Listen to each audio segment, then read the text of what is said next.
¿Qué es el liberalismo? Que el liberalismo es el respeto irrestricto del proyecto de vida del prójimo, basado en el principio de no agresión.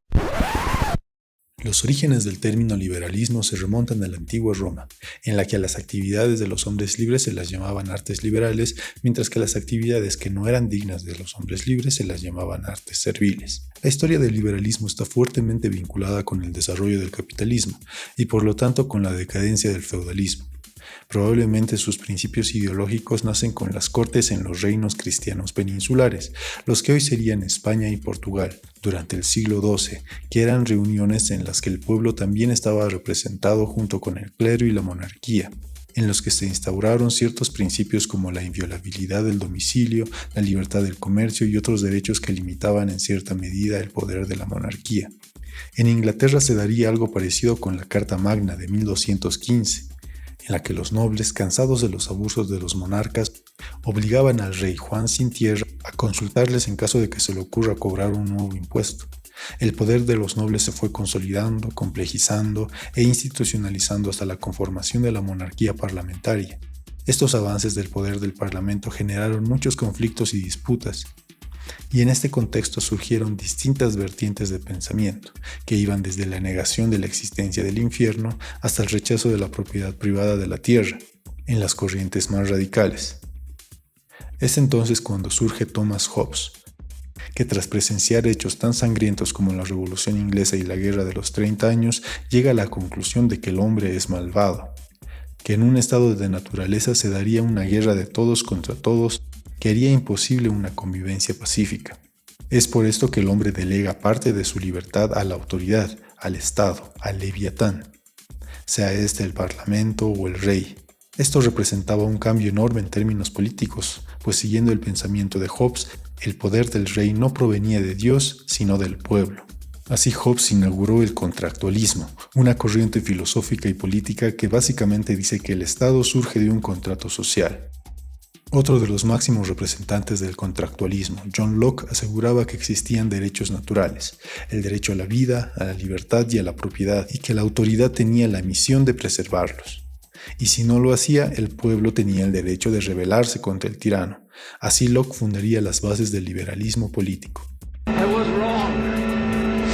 Por lo tanto, en sus inicios en Inglaterra, el liberalismo era defensor de la intervención del Estado, y el pensamiento de Locke fundaría las bases ideológicas del sistema parlamentario británico y sobre todo del partido Whig, que posteriormente se transformaría en el Partido Liberal.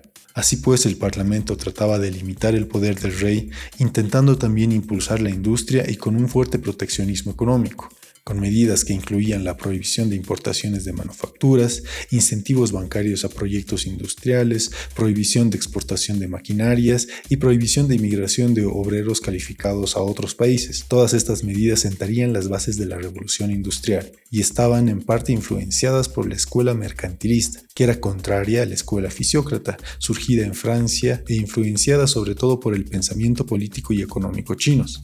Los chinos creían que debía haber una consonancia entre la organización social y el orden de la naturaleza, y por eso los fisiócratas creían que la economía se regía por leyes naturales y que el Estado debía dejarla ser.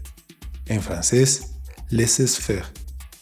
Esto sería retomado por Adam Smith, padre del liberalismo económico, que entre sus principales planteamientos estaban en limitar lo más posible el rol del Estado en la economía, que solo debía intervenir para proteger las fronteras, administrar la justicia, también para establecer aranceles que protejan la industria local, realizar inversiones necesarias para la sociedad, pero poco rentables para los empresarios, como carreteras, la acuñación de monedas, la educación. Para Smith, la educación pública era muy importante porque la división del trabajo, según el propio Smith, tiene efectos embrutecedores en los trabajadores. Smith creía que si nos especializábamos en una sola actividad, seríamos mucho más productivos, y pues tenía razón. A eso se le llama la división del trabajo.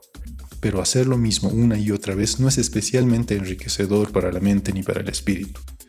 Para realizar todas estas actividades, el Estado debe también cobrar impuestos, y como otra de las funciones del Estado es la protección de la propiedad, quienes tengan más propiedad deben pagar más impuestos. Es decir, si bien por un lado Adam Smith creía que el Estado debía ser mínimo y prácticamente no debía hacer nada, por otro lado también creía que el Estado debería estar muy presente y hacer un montón de cosas muy importantes. Vaya, no encuentro fallas en su lógica. La división del trabajo no se limitaba a las personas, sino también a los países. Smith creía que las naciones deberían producir los bienes en los que tenían alguna ventaja e intercambiarlos por bienes producidos en otros países en los que estos países tengan también una ventaja. No tiene sentido que el panadero haga sus propios zapatos, sino que se dedica a hacer pan y le compra zapatos al zapatero. Así también deben comportarse los países. Esta propuesta de Smith tuvo un especial recibimiento por parte del Parlamento británico, que no escatimó recursos para promocionar estos conocimientos con el resto de los países, mientras que en el suyo continuaban con las políticas proteccionistas. Otra de las ideas fundamentales del liberalismo económico clásico es la idea de la mano invisible. Smith decía que cada quien debía actuar según sus intereses, de manera egoísta, porque hay una mano invisible que hace que estos esfuerzos egoístas resulten en un bien común. Además, para Smith y para el liberalismo clásico en general, el valor de los bienes radica en el trabajo necesario para su elaboración. A esto se le llama teoría valor-trabajo, que posteriormente sería retomada y profundizada por Marx. El otro máximo representante del liberalismo clásico es David Ricardo, que comparte buena parte de los principios de Smith, así que no profundizaré en sus ideas. Este sistema económico sería dominante en gran parte del mundo en los años posteriores, con algunas excepciones como Estados Unidos, con las tarifas de Hamilton y McKinley y la Guerra de Secesión, Alemania con la Unión Aduanera Alemana o Japón con la Revolución Meiji, que decidieron continuar con políticas proteccionistas a través de un Estado fuerte. Esto hasta las distintas crisis del siglo XX, comenzando con la Primera Guerra Mundial, la Gran Depresión y el surgimiento de movimientos que proponen otras formas de administración como el comunismo. Esto provocó una respuesta por parte de los países que defendían un sistema liberal, con el keynesianismo y el estado de bienestar, que defendía la intervención del Estado que a través del gasto público podía darle movilidad a la economía, alejándose así, en teoría, de los principios liberales. Además, otorgaba diversos derechos a los trabajadores como las horas máximas de trabajo, las vacaciones, el salario mínimo, la abolición del trabajo infantil y varios avances en los derechos de la mujer. Todos estos avances se habían dado ya en la Unión Soviética, y la intención de los países capitalistas era mostrar que no era necesaria una revolución comunista para obtener estas ventajas. Por lo general se suele considerar que las ideas del keynesianismo no están dentro del liberalismo, aunque compartan varias características. El auge de estas ideas duraría hasta los años 60. También existen otras formas de liberalismo, con escuelas económicas como los neoclásicos y los austriacos.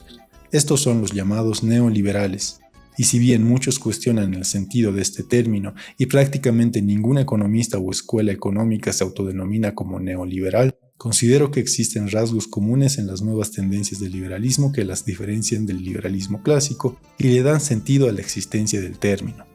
El primero es su teoría del valor, ya que tanto neoclásicos y austriacos defienden la teoría del valor subjetivo de los bienes, en contraposición a la teoría del valor-trabajo de los clásicos.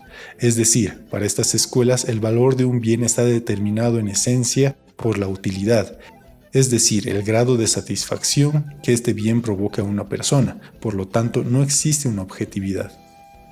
Otro aspecto común es el individualismo metodológico, que dice que solo se pueden entender las dinámicas sociales a través del estudio de los comportamientos individuales. Y por último está la definición del neoliberalismo de Michel Foucault, que dice que el liberalismo clásico tenía por objeto la separación del Estado y el mercado, mientras que el neoliberalismo es la subordinación del Estado en favor del mercado. En resumen, el liberalismo es un término análogo y no unívoco. Esto quiere decir que no tiene un solo sentido, sino que puede significar varias cosas, pero que estas cosas tienen ciertos elementos comunes.